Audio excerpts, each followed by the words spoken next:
She rose to power. But her father slept on the streets, a tale of sacrifice. That night's rain wasn't heavy, but it was enough to stir the memories Radhika had long tried to bury deep in her heart. On the slow, swaying train ride back to her village after many years away, she sat by the window, silently watching the night stretch out like a black cloth woven with longing. She was a young, powerful woman, a gleaming district magistrate badge on her chest, a badge paid for with an entire life's worth of sacrifice, with the blood, flesh, and tears of a man whose whereabouts and well-being were now a mystery to her. No one would have imagined that a girl from a poor, electricity-less village, who used to study under a flickering oil lamp, would one day overcome every obstacle to become a high-ranking official. But Radhika knew all too well, behind the dazzling title was the hunched figure of her father, a man with calloused hands, sunken, sleepless eyes, and a heart that never grew tired of loving his child. When the train arrived at her hometown station, Radhika didn't get off right away.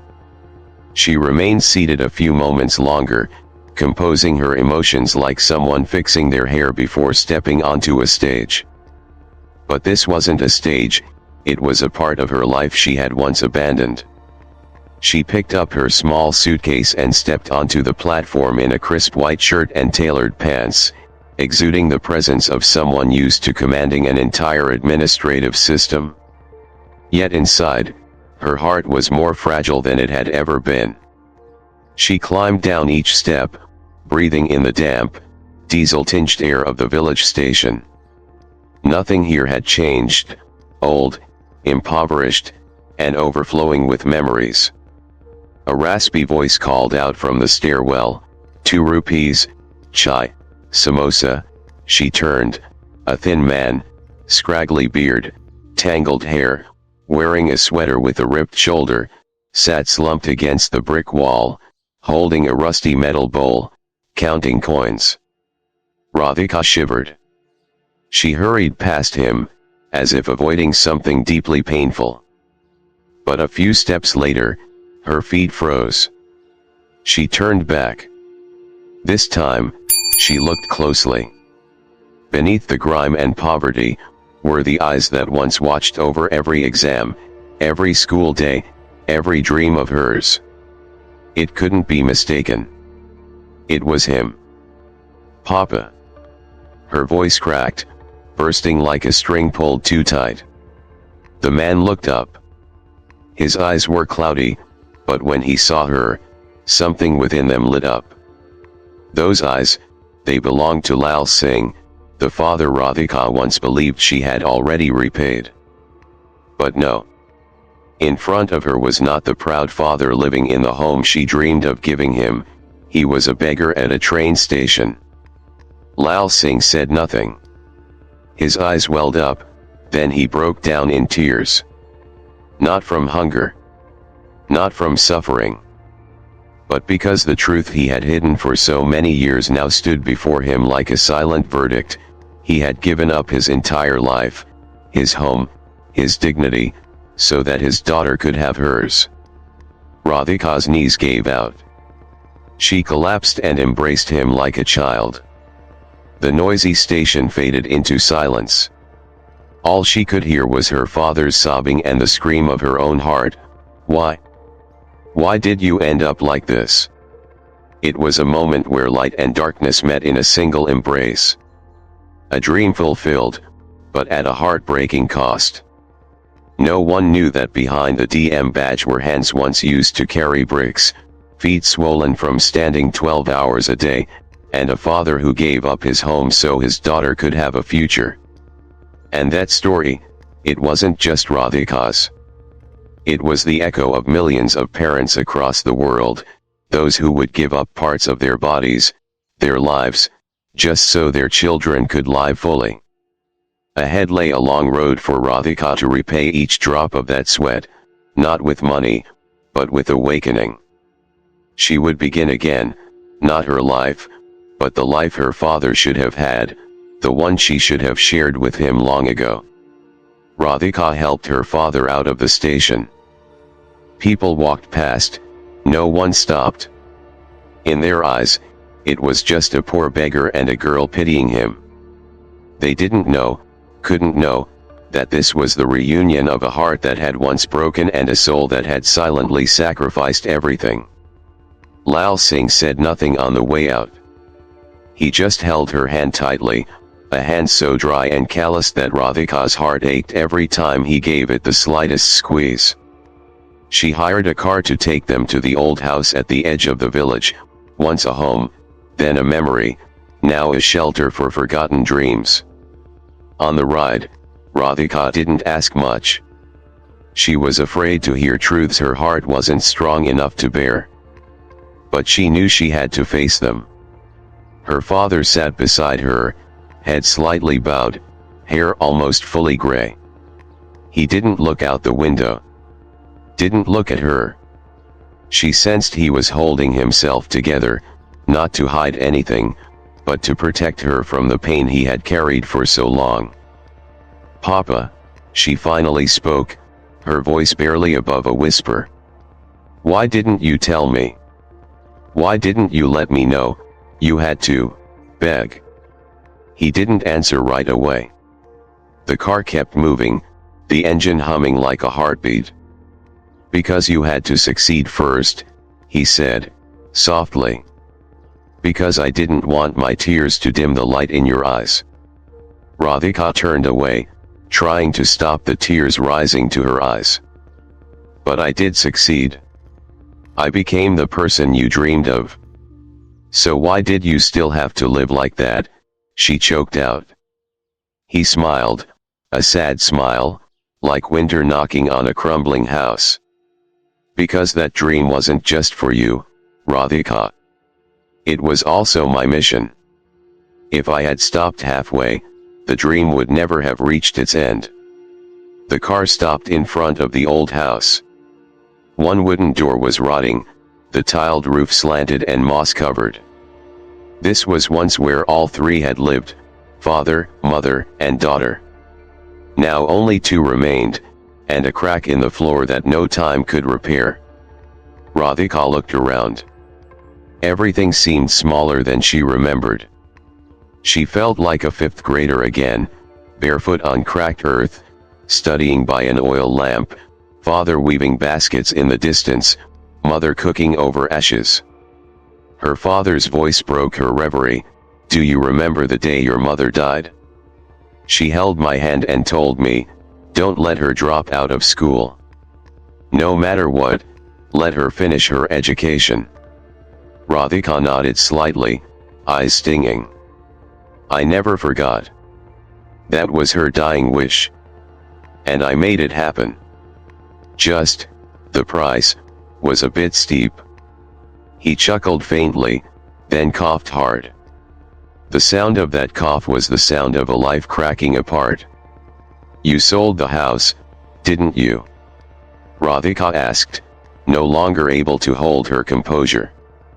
"A lifetime of saving, all to pay for my schooling." "It wasn't just school, sweetheart," he replied, eyes on the old porch. "It was for your future. For your freedom, your voice, your light, and the right we never had, the right to choose your own path." Radhika collapsed beside him again, holding him tight. She was no longer a powerful official. She was a daughter, who had just found her father again in a world that had turned cold. "I didn't know. I thought I'd repaid you with my position, my salary, my apartment in the city. But I never truly understood you." Lal Singh placed a hand on her head, gently stroking it. "Understanding isn't the point, child. As long as you live happy and free, that's enough for me." A breeze passed through the old door. A dry leaf fell onto the step like a farewell from the past. But this time, Radhika wouldn't let the past be buried. She looked straight into her father's eyes, the same eyes that watched her grow, that silently saw her off, and now longed for rest. I'm taking you back to the city. To your real home. No one will see you as a burden again. No one will mock you for raising a daughter like me." Her father nodded slightly. A faint light glimmered in his eyes. Not pride, but the peace that comes after a storm. That was the first day Radhika truly felt like an adult, not because of her title, but because she had finally understood gratitude. The next morning, it rained softly. The old roof leaked, drops falling on faded red tiles. But for Radhika, it was the first morning in years she truly felt home. This wasn't just another quick village visit. This time, she had returned with an open heart, and a debt of love long unpaid. She woke early and cooked breakfast with the same hands that had signed hundreds of official documents. Her father, Lal Singh, sat on the porch, wrapped in an old blanket, staring at the mist blanketing the village path like it held ghosts of the past. Radhika brought him a bowl of hot porridge, sitting beside him. She didn't say anything, just placed her hand over his. A small gesture, but one that made his heart tremble like a lost child finally found in a busy market. "Do you remember the first day I took you to school?" he asked quietly, eyes still on the mist. Radhika nodded, lips pressed tight. "It was raining like today. The road was muddy. You rode on my shoulders. Your little legs dangling, all muddy. You cried and whimpered, 'Papa, I don't want to go to school, it's too cold.'" He chuckled hoarsely, then broke into a fit of coughing. "But you still finished school, more than I ever dreamed." "Because you never let go of me," Radhika said. "Even when you had nothing." Lal Singh smiled. But it was the smile of a victor standing alone on the battlefield. "Did you ever have a dream of your own?" she asked suddenly. He looked at her. Those old, quiet eyes were like a dried-up lake. "Yes. I once wanted to be a teacher," he said, voice raspy. "But your grandmother passed early. I had to work from 13. Since then, I only had one dream, for you to live yours." Radhika clutched his hand tighter, throat choking. "And Mom," she whispered, almost as if speaking to a ghost. "What did she say before she passed?" Lal Singh was silent. After a long pause, he looked toward the old almond tree by the gate. "She said, if I have another life, I still want to be Radhika's mother. And I want you to still be her father. But this time, let me live longer, so we can both walk her all the way." The air grew still. Radhika didn't cry. But her heart felt squeezed with every beat. She never knew how much her quiet, gentle mother had held in her heart, how many wishes left unsaid. "Are you angry with me?" she suddenly asked. "For letting you suffer like that, not knowing anything?" "No, my daughter," he said firmly. "Being a parent, even suffering for your child, is a kind of joy.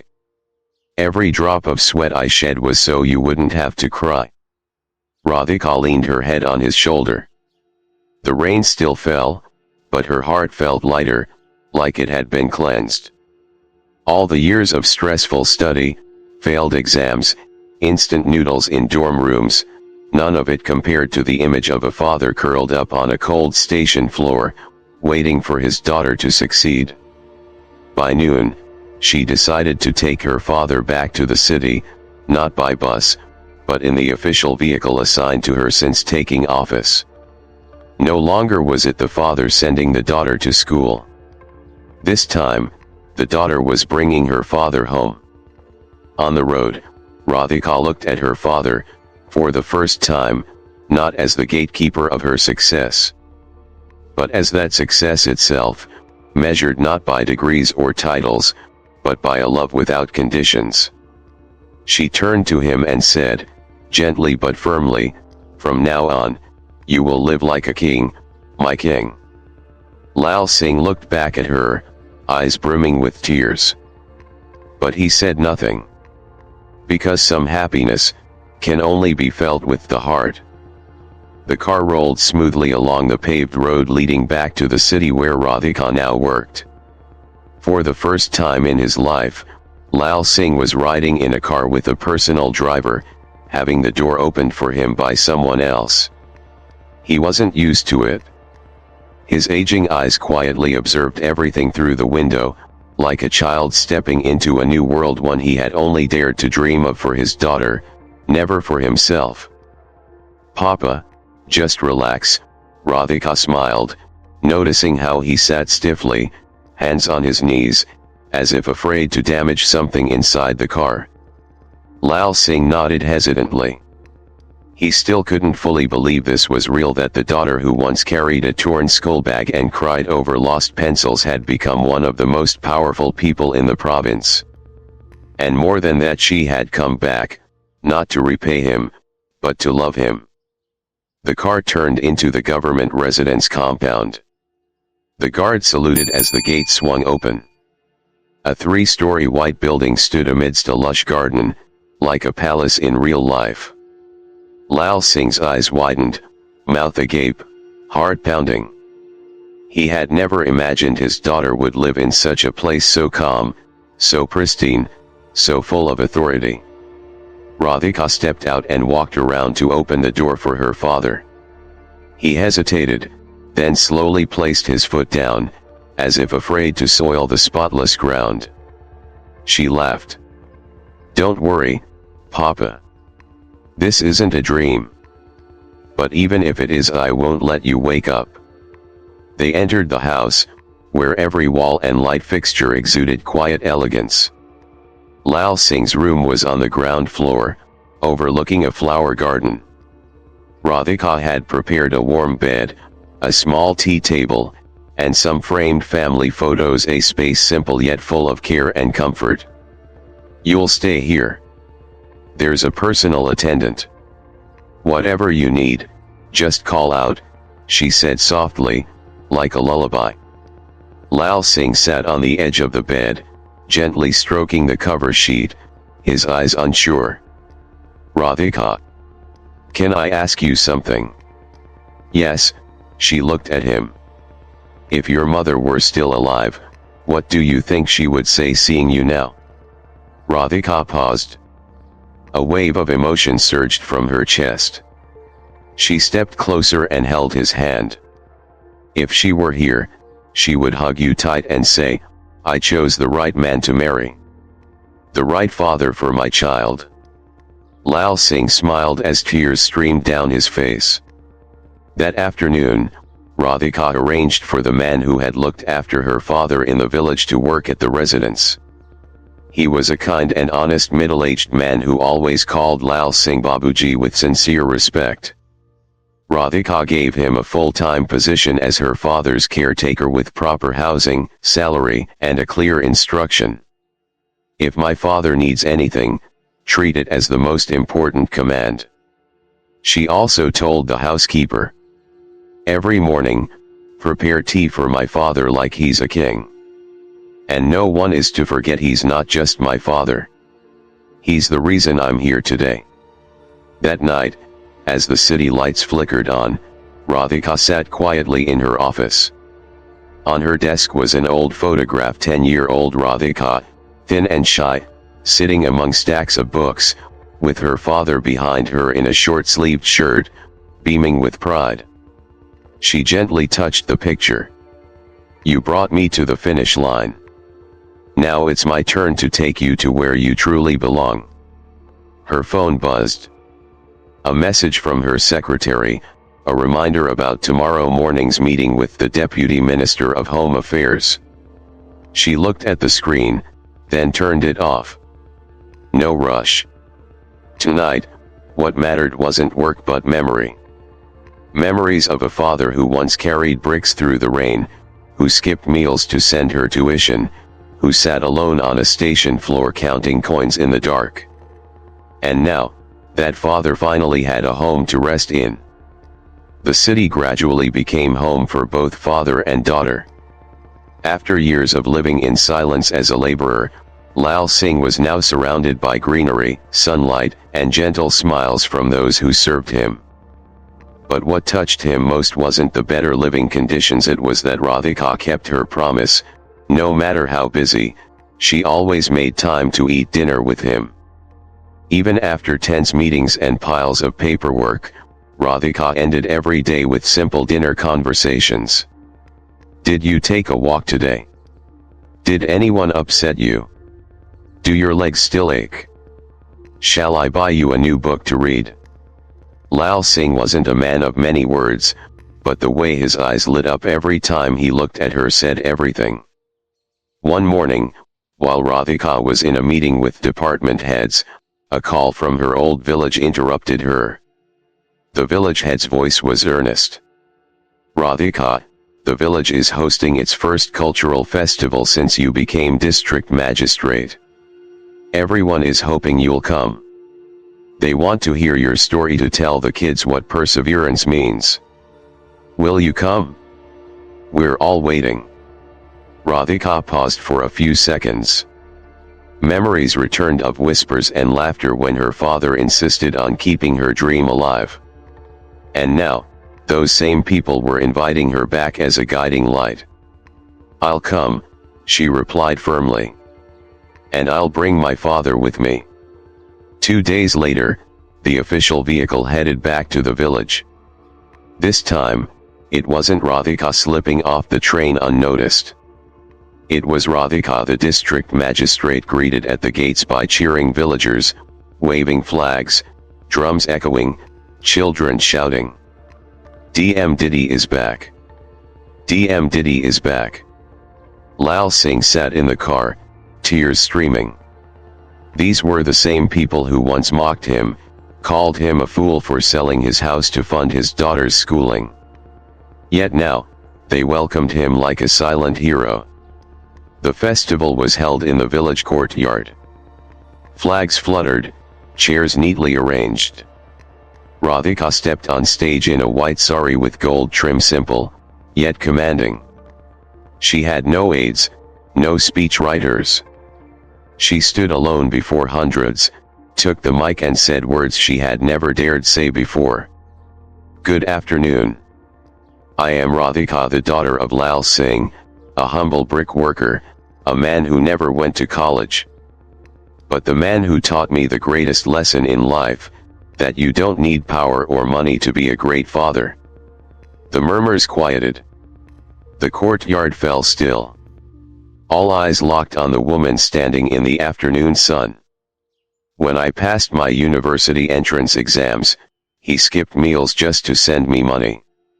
When I decided to move to Delhi to prepare for civil service, he sold our home without telling me to put money in my account. When I failed my first exam, he didn't blame me. He just said, as long as I'm still standing, you can try again. And when I finally succeeded, he wasn't waiting at home to celebrate. He was at the train station, begging to survive. At that moment, tears welled in many eyes. An old woman in the front row clutched a handkerchief. A little girl whispered to her mom, "Mama, could my dad be that great too?" Radhika continued, voice strong as a drum beat.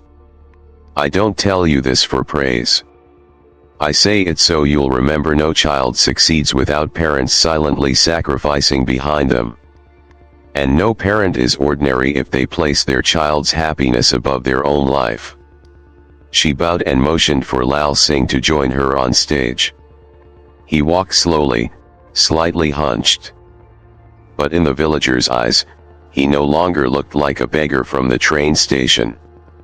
He looked like a father stepping into the history of his village. The applause thundered. For the first time, he was no longer poor old Lal Singh. He was Mr. Lal Singh, the father of our village's first district magistrate. And for the first time in his life, Lal Singh cried not from pain, but because his sacrifices finally had a name. The festival didn't just move the hearts of villagers, it changed something in Radhika too. Her father was no longer a burden, but her highest pride, the light that illuminated both her past and future.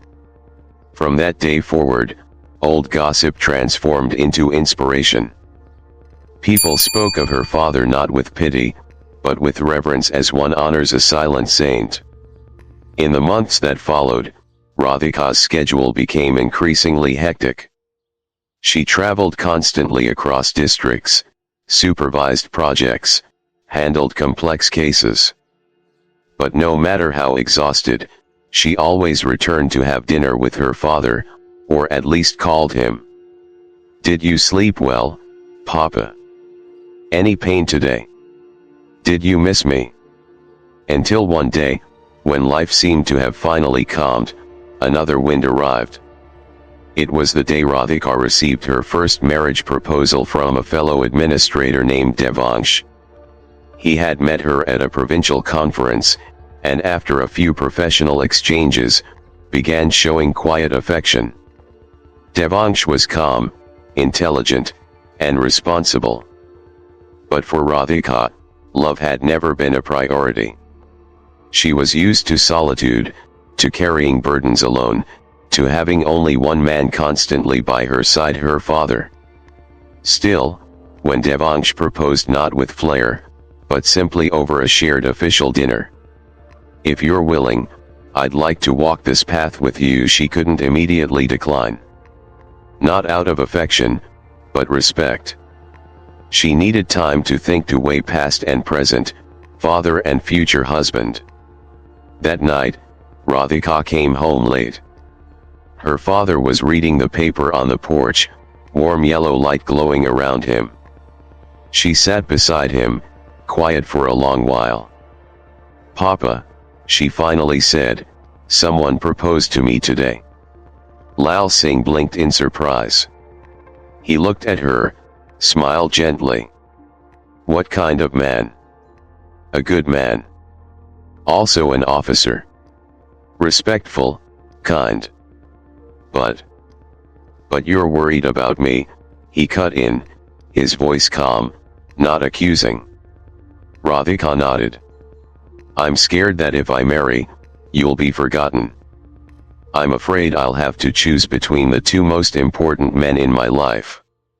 Lal Singh chuckled. "Silly girl. Getting married doesn't mean forgetting your father. If he truly deserves you, he'll know how to love me the way I once loved you." Radhika was silent, then shook her head. "No, Papa. If I agree to marry him, there's one condition.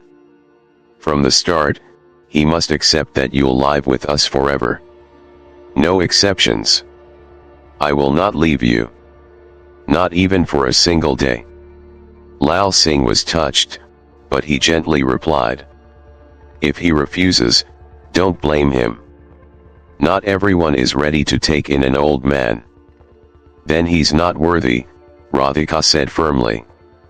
The next day, she met Devansh at a quiet cafe. She looked him in the eye and said clearly, "If you want to marry me, you must accept that my father lives with us. He is my only condition. No exceptions." Devansh didn't answer immediately. He lowered his gaze, thinking deeply. Radhika didn't flinch. She wasn't afraid of rejection. Because some fathers in this world deserve to be weighed against anything, even marriage. After a long pause, Devansh looked up and smiled. "I just want to ask, does your father like potato curry? Because that's my best dish." Radhika laughed. For the first time in years, she laughed not as a DM, but simply, as a girl. A few months later, the wedding was held simple but heartfelt. There were no elaborate vows. But Devansh bowed to Lal Singh 3 times, once to thank him for giving birth to Radhika, once to ask permission to care for her, and once to promise that he would always regard Lal Singh as his own father, no less than the man who raised him. Lal Singh's eyes welled with tears as he looked at his daughter in her white wedding dress. He whispered, just loud enough for her to hear. "You've walked your path to the end, my child. Now you have the right to be happy." After the emotional ceremony, Radhika moved into a larger government residence spacious enough for three, her, Devansh, and her father Lal Singh. It was the first home in Lal Singh's life where he didn't have to worry about rent, leaking roofs during rainy nights, or the landlord pounding on the door every month for money. From then on, he was free. Each morning, Devansh made tea for all three of them. On days when Radhika slept in, he and Lal Singh would sit out on the sunny balcony, chatting about childhood, the village kids, and even farming, something a bureaucrat like Devansh had never cared much about, but now listened to with quiet reverence. "You know," Lal Singh once said, "I used to dream of buying an old radio to play storytelling programs for you every night. But we never had enough. And now, this house has a TV and smartphones. Life really does make up for things." "But it didn't just happen on its own, Papa," Devansh smiled. "You planted a lifetime's worth of seeds. Now it's time to harvest the sweetness." The bond between the two men in Radhika's life soon became more than father-in-law and son-in-law. They became friends, grocery shopping together, watching the evening news, sometimes even planting flower beds in front of the house. The atmosphere in that home, though quiet, was filled with peace, the kind of peace the three had spent lifetimes earning. But life is never a smooth, endless road. One late winter day, when the air was chillier than usual and the milkwood flowers had shed their bloom, Radhika came home late after a long civil court hearing. She stepped into her father's room to greet him as always, but this time, he was sleeping deeply, his forehead damp with sweat, lips dry, and eyes flickering like someone lost in a dream too long. She gently touched his forehead. It was burning hot. "Papa has a fever," she cried, panic rising in her voice. Devansh and the family doctor were summoned immediately. After examining him, the doctor sighed, "It's not a regular cold. This is acute pneumonia. His age and low immunity.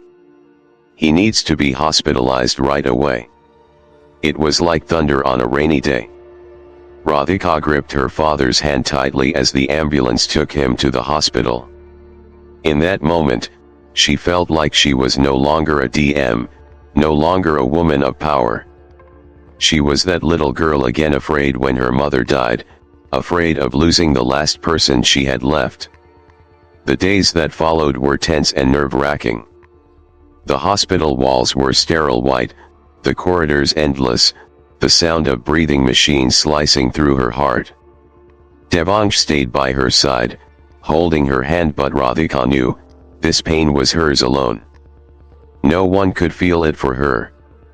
A week later, Lal Singh regained consciousness. Weak and barely able to open his eyes, he murmured, "Where's my daughter?" "I'm here, Papa," Radhika sobbed, grabbing his hand. "You still owe me one meal, outside on the porch," he whispered. "Where there's sunshine, and birds." "No, you owe me nothing," she cried, her tears falling hot on his skin. "I'm the one who owes you." "No, you've already repaid me," he smiled faintly. "With your whole life." At that moment, Radhika realized some debts can't be measured in money, and no amount of success can repay them. Only love, presence, and shared moments can be the truest repayment. The doctor said Lal Singh would need a long recovery, but only if he avoided all stress. Radhika decided to take a 3-month leave from her post to care for him. For the first time in her life, she set aside power to become again the little girl who once picked wildflowers to show her father. She read him the newspaper, told him stories from her childhood, and cooked his favorite meals. Each morning, she and Devansh took turns walking him around the garden. When spring arrived, the white orchid trees bloomed over the veranda, her mother's favorite flowers. The three of them sat beneath the canopy, sipping hot tea, listening to birdsong as if time had stopped. One day, as soft sunlight bathed the courtyard, Lal Singh turned to them and said, "If one day I'm no longer here, don't be sad. Be strong. Because I never raised a weak daughter. And I never taught a son-in-law to bow before sorrow." That sentence Radhika would remember for the rest of her life. Because sometimes, people don't leave to disappear. They leave, to become a part of every breath in those who remain. The day her father passed didn't come with pain, cries, or sighs. It came like a late autumn breeze, gentle, peaceful, complete. That night, Radhika sat beside him, holding his hand as always. Outside the window, the moon shone brightly over the silent garden. Its light brushed his white hair, making him look like a bodhisattva from an ancient painting, serene, smiling, transcendent. He left no final words, made no requests. He only looked at her for a long time, eyes filled with wordless love. And then he closed his eyes, his hand still holding hers to the very end. The doctor said it was the most beautiful kind of passing, no pain, no struggle. Just a heart that had fulfilled its life's mission, finally resting. But for Radhika, it was an earthquake within. Even though she had prepared for months, the waves of grief still surged. It wasn't loud. It was the quiet ache of a fire that never goes out. The funeral drew hundreds, villagers, colleagues, local officials, even students Radhika had helped. They didn't come because she was a magistrate. They came because the man in the simple wooden coffin was a father who had written a legend through silence, calloused hands, and a heart vast as the sky. An old villager said. He wasn't rich. He wasn't highly educated. But he taught us the greatest lesson of all: being a father doesn't require power. Just real love. Radhika didn't cry at the funeral. She stood in white, head bowed before her father's casket, eyes firm but tender. Because she knew he wouldn't want her to fall apart. She had to stand tall and proud just as he once held her up through every trial. After the cremation, she took his ashes back to the village. Not to a grand temple. Not to a shrine. She chose an old banyan tree at the village entrance where he once sipped tea, read the paper, and chatted with other elders. Beneath that tree, she scattered his ashes. Not with tears but with a prayer. You once said this is where you belonged. Then this is where I'll leave you, in the heart of the village, among stories, where flowers fall and bloom again from the earth. From then on, that tree became a place where children came to study, elders to tell tales, and the youth to find inspiration. They called it Lal Singh's spot. No one said it aloud, but everyone understood. It was sacred ground where one father planted his life so greatness could grow. Months later, Radhika returned to work. She didn't seek promotion, didn't accept new titles despite many nominations. She requested only one thing: more time to build educational programs for poor children, especially children of laborers. Because my father was one of them, she said in a department meeting. And if he hadn't sold our home, hadn't begged for food, I wouldn't be here today. No one dared object. A year after his passing, Radhika built a small library in the village. She named it Lal Singh Reading House, a simple red tile building, its walls covered with photos of parents who had quietly sacrificed for their children. The library opened daily. Children studied for free. Elders came to read the paper and sip tea. No one was turned away. No one was seen as a burden. and in the center stood a small wooden statue, not gilded, not sparkling, just a thin man, holding a bowl of rice, smiling. Beneath it was engraved, "The father who begged at the train station, but gave his daughter a kingdom." Radhika lived and worked as always, modest, dignified. But those who knew her story believed, she wasn't just a magistrate. She was a daughter. A daughter who repaid an unspoken debt with her whole heart. And Lal Singh, though now part of earth, wind, and memory, had never truly left.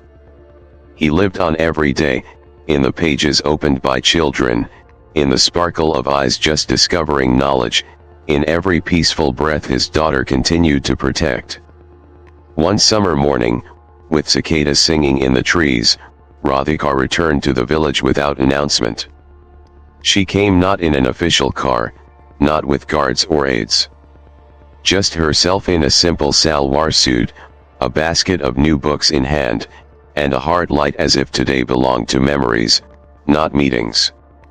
She walked into the Lal Singh reading house, once a barren patch of land, now a shelter for young dreams. The children rushed out like little sparrows. Didi. Didi is here. Pulling her inside as if welcoming a fairy. In a corner, an old man told fairy tales to three kids sitting in a circle.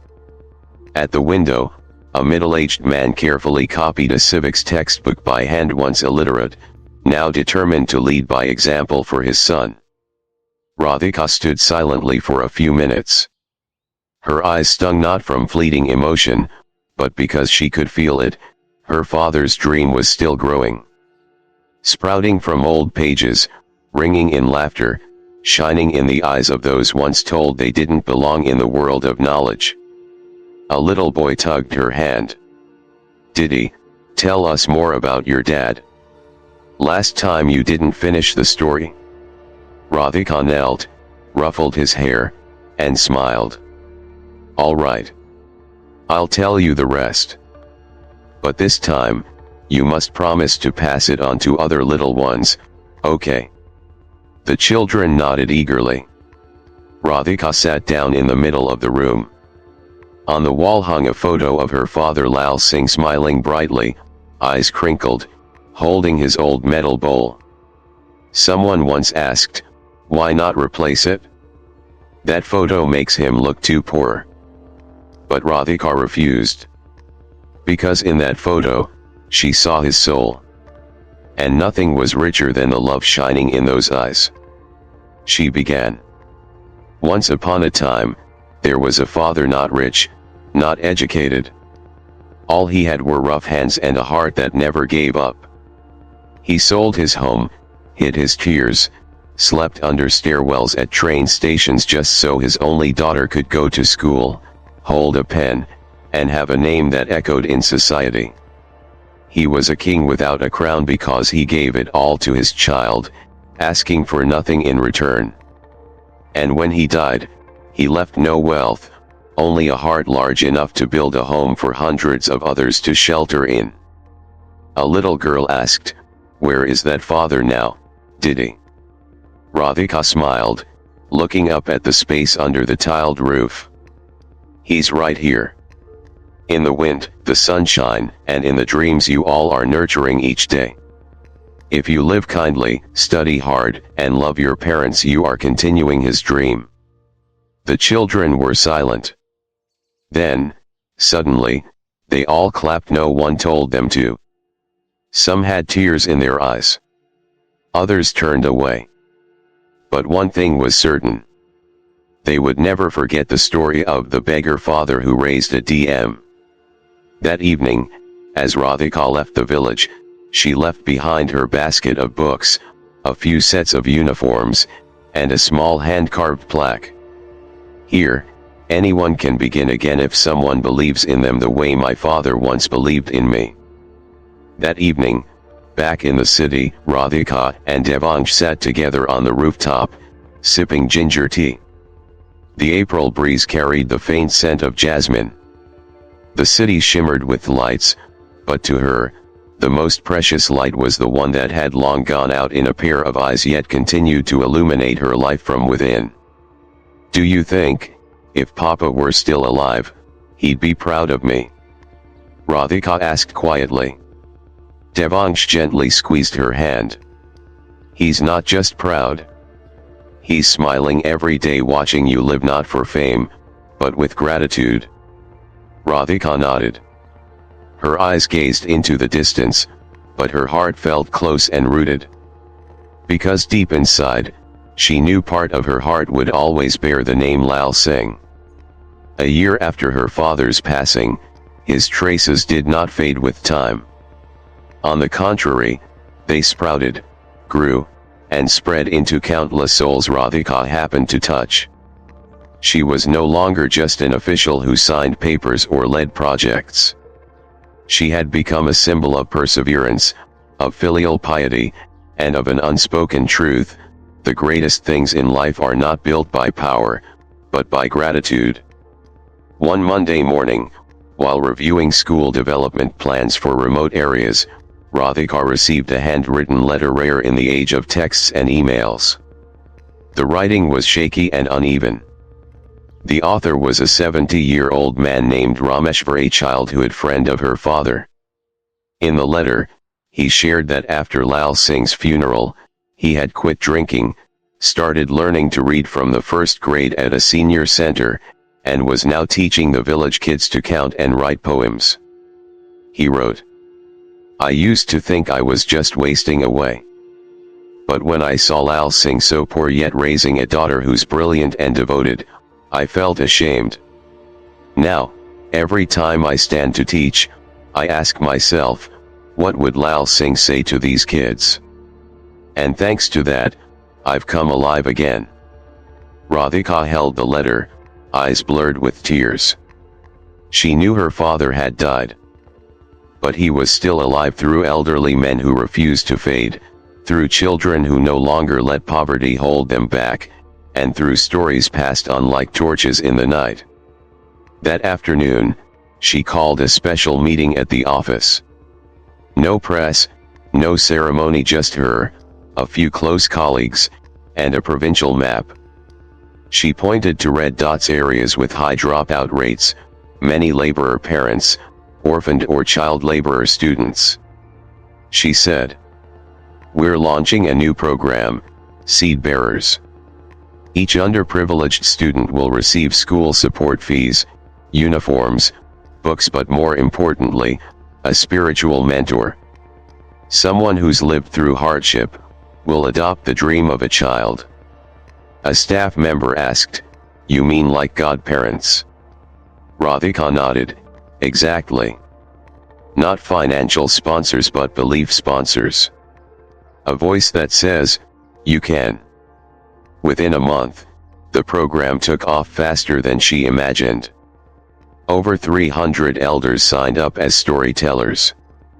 They shared their failures, regrets, and missed chances so the kids wouldn't repeat them.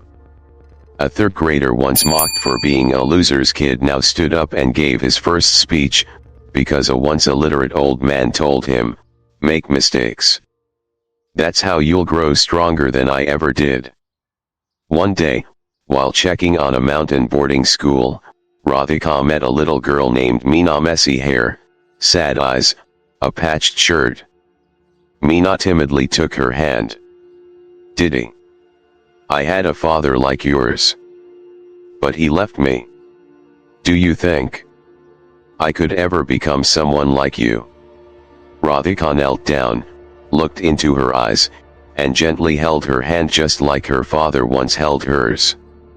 "You don't need to become like me. You'll be Meena, the girl both I and your father would be proud of." That answer became Meena's talisman. She studied harder, stopped skipping school, no longer feared judgment. She kept a daily journal. One entry read, "Tomorrow, I want to become a seed bearer for the next season." Just like Didi, Radhika's papa planted her. Years later, Meena got into university. On the day she received her acceptance letter, she mailed Radhika a card with just one line. "I've reached my dream thanks to a dream that once began under a train station's roof." Radhika kept that card in a drawer, beside her father's old notebook where he had scribbled daily expenses in fading pencil. Books for daughter, 35 rupees. Milk tea, 5 rupees. Tutoring, 50 rupees. Dreams never die. They become seeds waiting for a heart loving enough to sow them. And Radhika continued to sow those seeds. Not just in children's hearts, but in the soul of society itself. That March, at a provincial summit on post-disaster community rebuilding, Radhika was invited to speak before 500 delegates and press. The topic was sustainable development. But instead of numbers and strategies, she told a story. There was a father who once begged at a train station just to buy his daughter a future. He had no degrees, no status, nothing but belief. And that belief was strong enough to turn a poor child into the woman standing before you today. The hall was silent. Many had heard the story before. But each retelling still pierced like an unhealed scar because it was so achingly real. "When my father died, he left no inheritance. But he gave me a silent will, make your life proof that ordinary people like him are never meaningless." She paused, eyes scanning the crowd. Devansh was in the front row, nodding. In his hands, the progress report of seed bearers now in 14 districts, with over 12,000 participants. The once timid children now gave speeches, sang, danced, dreamed of becoming doctors, engineers or simply, kind humans. After the speech, a principal from the mountains shook her hand. "You're not just building schools. You're rebuilding hope for a generation. I think, your father must be so proud watching from above." Radhika smiled. But in her heart, she knew, her father wasn't watching from the sky. He lived on in every grateful gaze, every hand that reached out to lift another, and every decision she signed in favor of the vulnerable. A week later, she returned to the village for the school year opening at Lal Singh Reading House.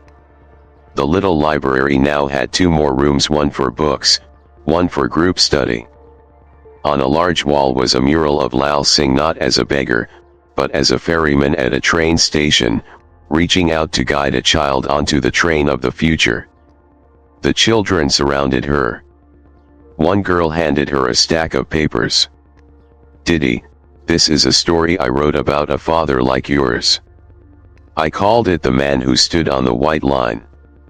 Because the white line at the platform is where few stand, but he stood there, all his life." Radhika opened it. The handwriting was uneven, misspelled but full of heart. She saw her own once fragile belief, now growing in new hearts. At sunset, she sat alone beneath the old banyan tree where she had scattered her father's ashes. In her hands, his old notebook. The ink had faded with time, but one line shaky, bold remained clear. "The day my daughter passed her college exam, I was right." Radhika closed her eyes, tilting her face to the sky. She inhaled deeply as if breathing in earth, wind, and childhood.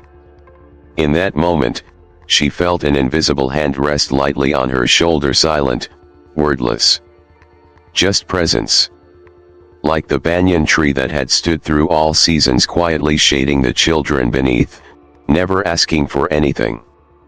And she knew. Her father had never left. He had become part of the earth, to bloom again with every season. A year later, Radhika was honored at the national conference with the Excellence in Community Transformation Award. Yet she lived the same, simple, quiet, deeply responsible. She didn't move to the capital despite being offered a post at the ministry. She chose to stay in the rural region where her father once counted coins beneath a station lamp because to her, The people here needed her more than prestige ever would. People around her said, DM Radhika could become a minister. Even a governor. But when asked about her future, she only replied, "My father never asked what I'd become after success. He only asked, will you live kindly?" That answer followed her everywhere, from government chambers to remote schools, to every poor household she visited. No cameras, no press. Everywhere she went, she tried to plant a new seed, not money, but belief. One day, Devansh, now her steadfast husband, placed a handwritten letter in front of her after dinner. "Who's it from?" she asked. "A girl named Amina, 6th grade, from the next district. She used to skip school because of bullying. But after reading your father's story, she wrote something I think you should read." Radhika opened the letter. The handwriting was clumsy, but sincere. "Didi Radhika. When I feel sad, I remember the story you told about a father who begged so his daughter could study. My mom is gone. My dad works far away. But I think I also have a father like that, even if he's not near. I want to tell you something. When I grow up, I will tell stories about you. Because I believe you told my story before I had the words to write it." Radhika set the letter down, her heart swelling like waves. No award, no certificate, no golden plaque, could compare to a small piece of paper filled with love from a soul just beginning to bloom. That night, as cool wind drifted through the window, she sat on the veranda, flipping through her father's notebook, reading, as if reading her own life. April tutoring, 50 rupees. Cough syrup, 12 rupees. Sent Radhika an extra 100 rupees. Exam soon. Each faded line a scar on her heart. No monument, no title was needed. Her father Lal Singh had built a temple in the hearts of many, a temple of fatherly love. She closed the book, looked up at the starry sky. "Papa, I've told your story for years. But I realize now. You've been telling mine through every child, every adult learning to read, every seed just beginning to grow through hardship. You never needed your name called. But today, I want to shout it for the whole world to hear. You weren't a hero. You were the earth. The wind. The source of all that's good in me." Radhika closed her eyes, quietly smiled. The breeze carried a scent of blossoms and fresh soil, like her father's gentle laugh, whispering from far away. Tomorrow, she would visit another village, another school, another child. And when they asked, "Didi, were you ever afraid?" she would say, "Yes. But my father once stood alone at a cold train station unafraid. Because he knew. Love doesn't need a crutch. It is the crutch." And so, the story never ends. It will be told again. And again. And again. Every time a poor child lifts their head toward the sun. Thank you for joining us today. We'd love to hear from you. Drop a comment and share what this story taught you. Tell us how it touched your life. Your words inspire others. If this story moved your heart, please like, subscribe, and share. Your support helps us create more stories that awaken the soul. Until next time. With gratitude and love. Ksitigarbha Tales.